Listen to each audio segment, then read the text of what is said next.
Дәл осындай кереметтей болып, жып-жұмсақ әрі пышный болып ісіп шығатын осындай пирогтың бүгін жасалу фишкаларымен бөлісетін боламын. Видеоны соңына дейін қарап, дәл мен айтқан қолданған фишкаларымды, лайфхактарымды пайдаланып, сіз де пісіріп көріңіз.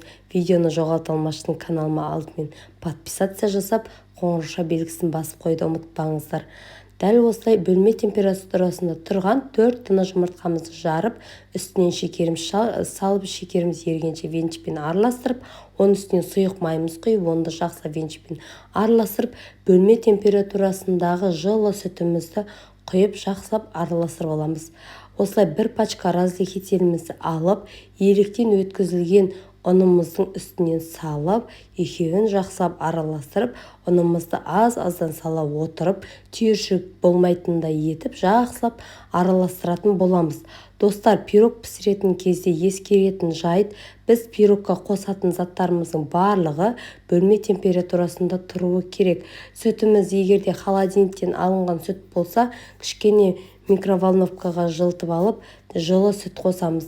Жұмыртқаларымызды пирог пісіруден алдын холодильниктен шығарып қоямыз.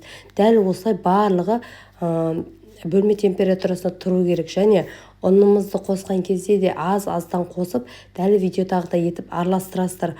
Ұндарыңызда міндетті түрде електен өткізілген болуы керек. Сонда біздің пирогтарымыз жақсы көтеріліп, аралар шикі болмай, пышный болып пісетін болады, достар.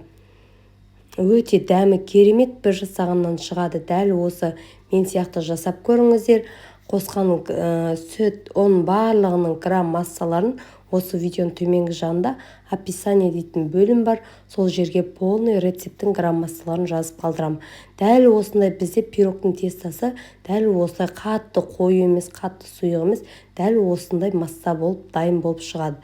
Дайын массамызды алдын ала пергамент қағаз төселген листімізге не болмаса формамызға құйып, барлығын осылайша дайындап аламыз. Дайын құйып алған пирог тестасын алдын ала қыздырылған 150 градустағы қызып тұрған пешімізге салып, 45-50 минут шамасында пісіріп аламыз. 45-50 минут болмай бетін ашып көрмейміз пирогтың.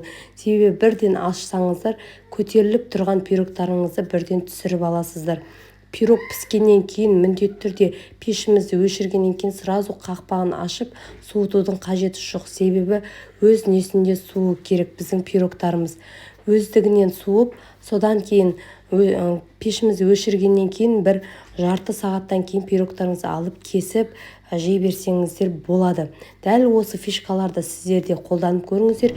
Міндетті түрде пирогты пісірерден алдын 150 градуста пештеріңізді алдын ала қыздыртып алыңыздар. Сонда керемет болып шығады.